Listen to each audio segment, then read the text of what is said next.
Level 1. The number. You have been watching this number for 11 years. Not every day, not obsessively, but it was always there. Somewhere in the background, the way a sound you can't identify stays in your head until you figure out what it is. $500,000. You didn't pull it from thin air. You read the articles. You used the calculators. You typed your age, your expected expenses, your projected social security, and the calculator said, yes, this is enough. This is the threshold. So you built toward it. You maxed the 401k when you could. You skipped the vacation in 2019 because the market had dipped and it felt wrong to spend.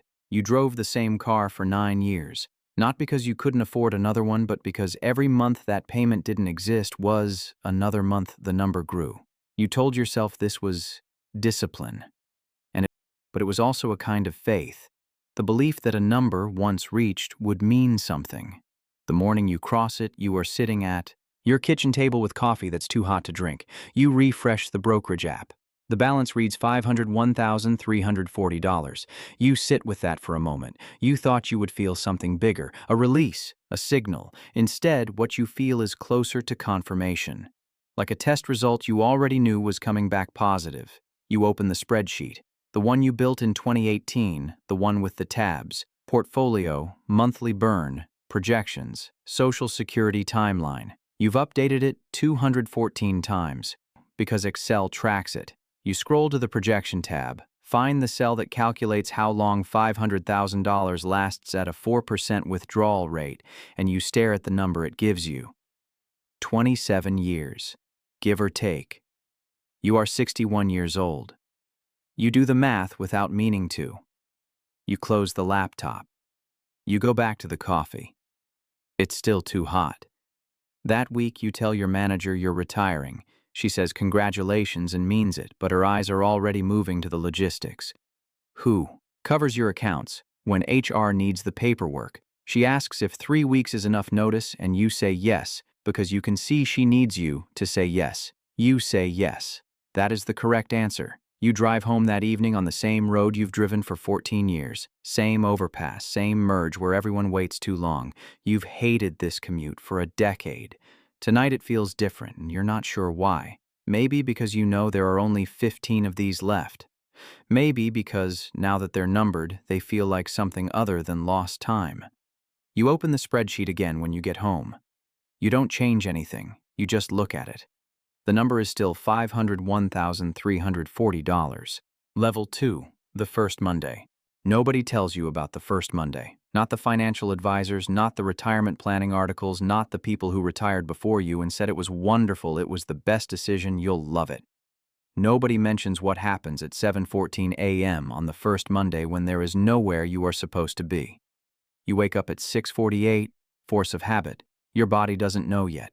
You lie there for a while. You listen to the house. The refrigerator hums. A car passes outside. Your phone doesn't buzz with anything that matters. You get up because lying there starts to feel like something you're doing wrong, though you can't say why. You make coffee. You stand at the kitchen window. The neighborhood is doing what it always does. People backing out of driveways, kids at the corner waiting for the bus, the FedEx driver who's always early. The world is moving at its regular speed and you are standing still inside it, watching, and the word that comes isn't peaceful.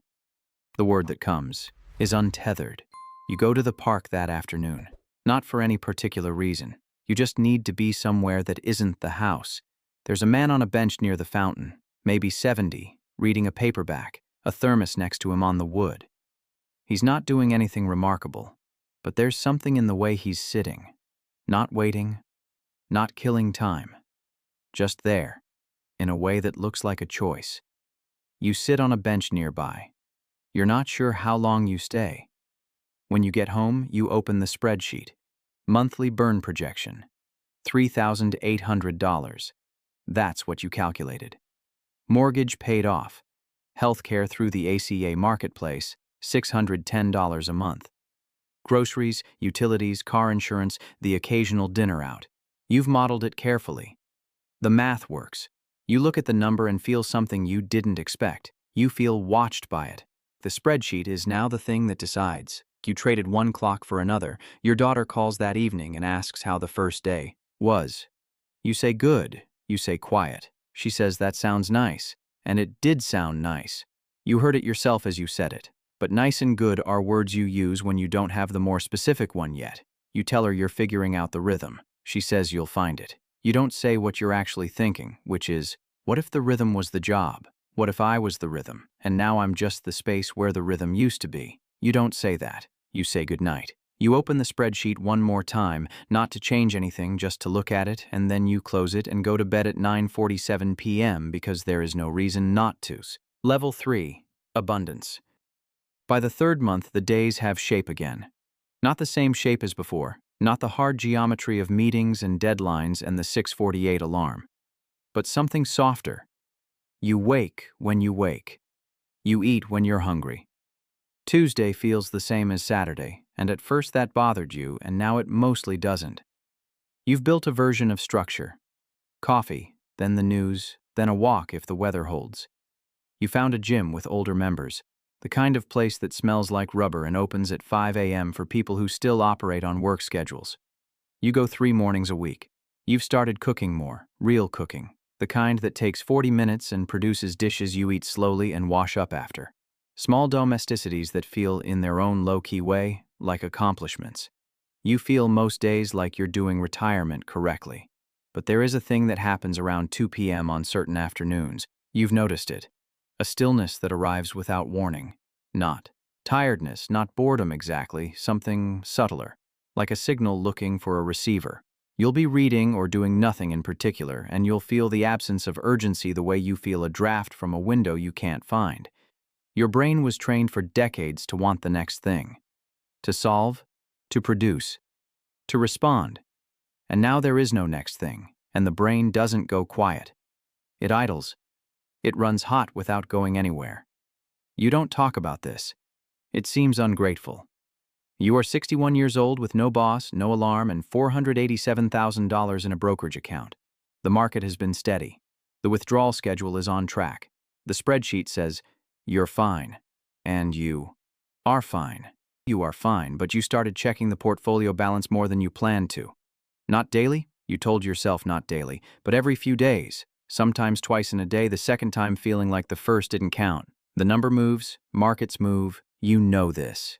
A fluctuation of $4,000 is noise, not signal. You know that intellectually. Your hands open the app anyway. A man from the gym, Gary, retired teacher, 72, asks one morning how you're settling in. You say, well. He nods like he expected that answer. He says the first year is the strangest, that you spend a lot of it waiting for retirement to start, not realizing it already did. You laugh because it's true in a way you hadn't found the words for. Gary doesn't check his portfolio.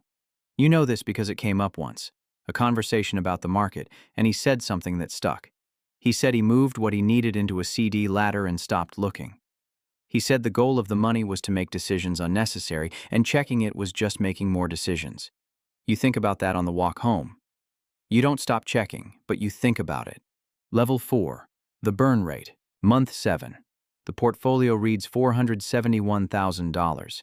You do the calculation automatically now, the one that tells you what percentage of the original $500,000 you've spent. It's been 11 months and you've spent $29,000. That's $2,636 a month, lower than projected. Good. This should feel good. It does not feel entirely good, because you've been careful in ways that have cost you didn't budget for. You skipped the trip to see your college friend in Portland because flights were $340 round trip, and the week you looked they were $490, and you told yourself you'd book when they dropped, and they didn't drop, and now it's been 9 months and you haven't gone. You didn't replace the couch, the one with the cushion that lists to the left, because $1,200 felt significant in a way it didn't used to. You said no to the dinner for your neighbor's birthday, a restaurant where the entrees were $48, and said you weren't feeling well, which wasn't entirely untrue. You are not poor. You know you are not poor. But there is a arithmetic happening in your head that didn't used to be there, a constant low-level calculation that follows you through decisions that should be simple. Groceries, a haircut, the streaming service you added and then removed and then thought about re-adding. Each number small, but the habit of adding them is exhausting in a way you didn't anticipate. The retirement articles talked about the 4% rule. Withdraw 4% a year. Portfolio historically lasts 30 years. 4% of $500,000 is $20,000 a year. That's $1,666 a month from the portfolio. Supplemented by some part-time consulting you thought you'd do and haven't done yet. Supplemented by Social Security in 4 years if you wait until 65. 4 years is a long time to supplement. You open the spreadsheet, you add a new tab, Scenarios. You run 3 versions. Conservative. Spending drops to $2,200 per month. Portfolio lasts 31 years. Moderate. $3,000 per month. Lasts 24 years. You will be 85. That might be fine. Or it might be 4 years short. You close the laptop and sit with that for a while. There is a version of you that would have found this manageable. You've read the FIRE blogs, the early retirement forums, the people who live on $28,000 a year and grow their own tomatoes and seem genuinely content. And maybe they are, but you've also been thinking about something you don't say out loud. You saved for 30 years to stop worrying about money. And instead, you are now worrying about money with more precision and more time to do it in. The spreadsheet is open again. You didn't mean to open it. You update the monthly burn rate. You close it. Level 5, red month. The market drops 18% in 6 weeks. You know this is not unusual. You've lived through 2008, through March 2020, through every correction that felt catastrophic and then became a footnote. You know the history. You know that staying invested through downturns is how long-term wealth is preserved. You know that selling in a panic is the one move that turns a temporary loss into a permanent one. You know all of this. Your portfolio reads $374,000. You do not panic. But you sit with $374,000 for a long time and something shifts that doesn't shift back. Because $500,000 was a number you built meaning around. It was the threshold, the proof, the thing that made the 9 years of packed lunches and deferred vacations make sense. And now the number is $374,000, and the spreadsheet says that if the market doesn't recover, your moderate scenario runs out at 81. And the conservative scenario requires cuts you haven't made yet, and Social Security alone is not the floor you thought it was. You call no one about this. There is no one whose job it is to care about your portfolio the way it was your job to care about your portfolio.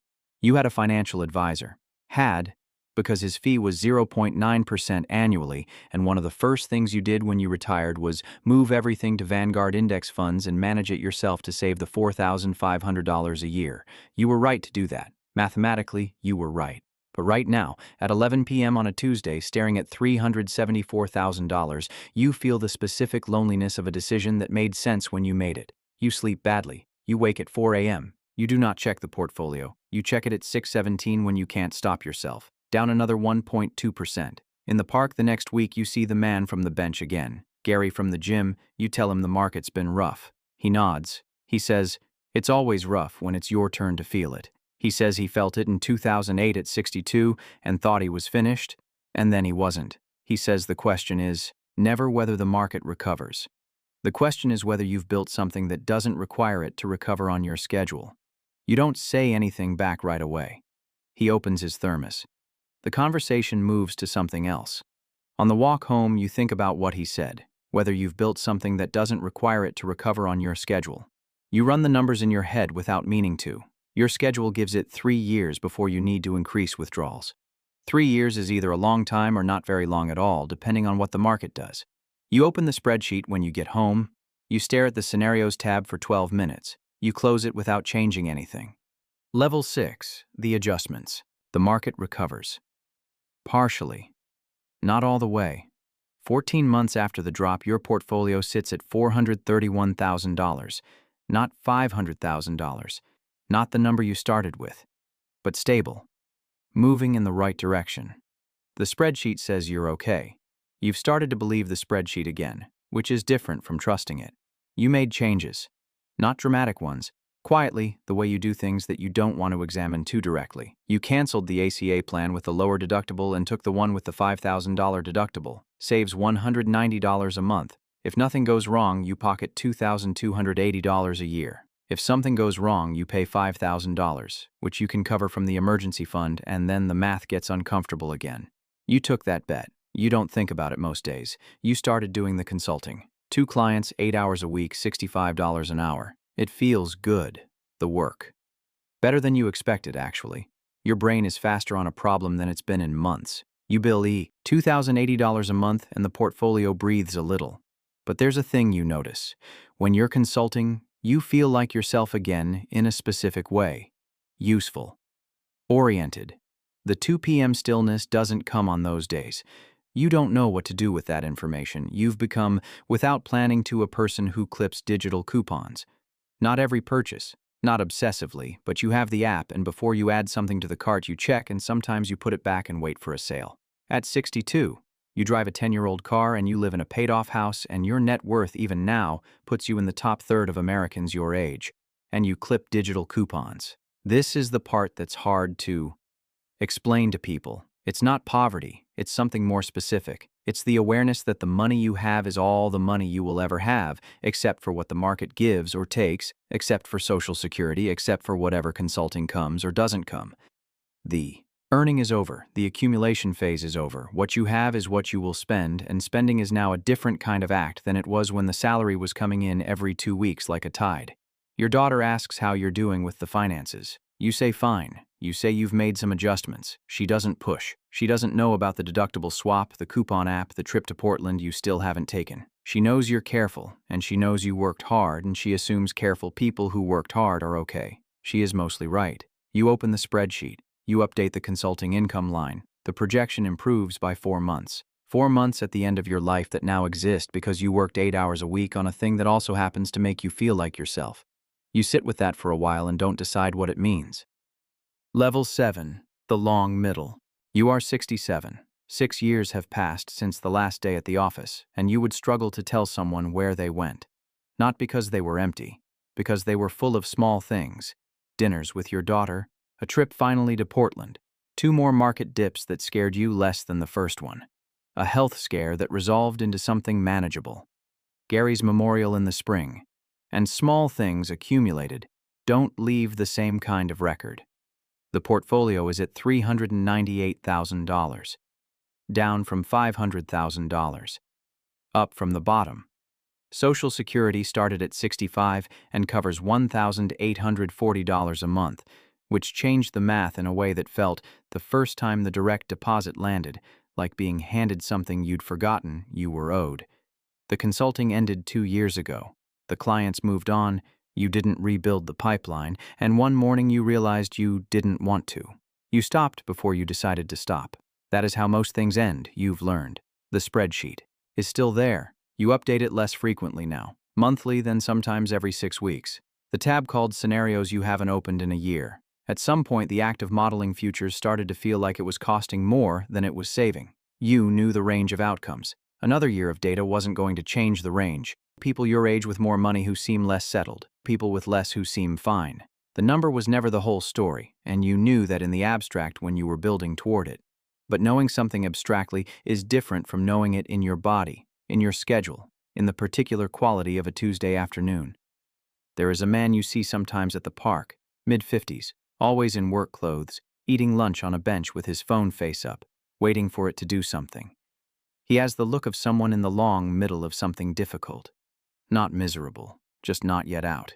You've nodded at each other a few. Nodded. Times. Last week he asked, apropos of nothing, how long you'd been retired. You said 6 years. He said something you recognized. That sounds like a long time from here. You told him it goes faster than the math suggests. He nodded in a way that meant he heard you but couldn't feel it yet. You sat in your spot near the fountain for a while after he left. The same fountain. The same bench where you first saw Gary, 12 years younger than he got to be. You thought about what you would have wanted someone to say to you in those first months, sitting on your own bench with the untethered feeling and the spreadsheet and the 2 p.m. stillness. You're not sure the answer would have helped. Some knowledge is sequential. It arrives when it arrives. The portfolio will probably be fine enough. The Social Security covers the base, the house is paid off, the 10-year-old car still runs.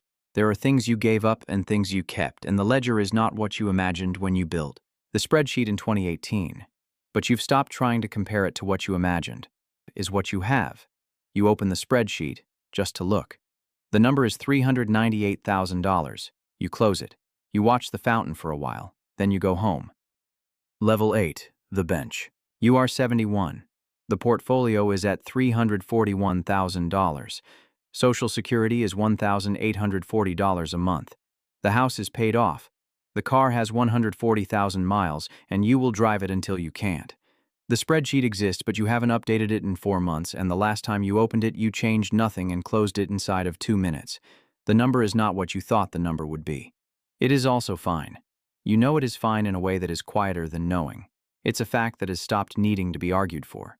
You go to the park most mornings. Not every morning, sometimes the weather, sometimes the knee, but most mornings. You bring a thermos now. You have a bench, not officially, but the way things become yours through use. There is a man you've started seeing. Late 50s, you'd guess. He comes to the park on lunch breaks, always in work clothes, always with his phone face up. He has the look of someone counting down from a number he picked a long time ago and is now close. Enough to see. Last Tuesday, he sat near you. He said he was retiring in 8 months. He said he had $490,000 saved. He said he'd run the numbers and it should be enough, but he kept running them again to make sure. You recognized the thing in his voice. You told him the numbers will keep moving after he stops running them.